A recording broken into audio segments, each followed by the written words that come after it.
આટલા લોકોને તમે મળ્યા, લોકો સાથે વાતચીત કરી, તો તમને એવું લાગ્યું કે હોમલેસ થવાનું મેઇન કારણ શું હશે? કારણ ઘણા લોકોને ફેમિલી પણ હોય છે ને. ચોક્કસ. જો આમાં ઘણા કારણો હોઈ શકે. કોઈ 40 વર્ષના કે 35 વર્ષના કોઈ પણ વ્યક્તિ ઘરની બહાર નીકળી જાય છે તો ઘણા લોકોને વ્યસનની આદત હોય છે. વ્યસનના કારણે પરિવારમાં કે ઘરમાં એવી પ્રવૃત્તિ કરે કે જેના કારણે ઘરના લોકો મજબૂર થઈ જાય છે કે જેને ઘરથી દૂર કરી દે છે.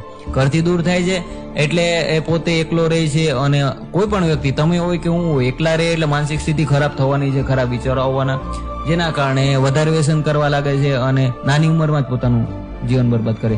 સાથે સાથે એવા વ્યક્તિઓ કે જે બહુ મોટી ઉંમરના વૃદ્ધ 70, 80, 90 વર્ષના લોકો, કે એ વ્યક્તિઓ ઘરથી એ લોકોને કાઢી મૂકે છે. એમના માટે તો એમનો છોકરો જવાબદાર હોય છે, બીજું કોઈ જ નથી.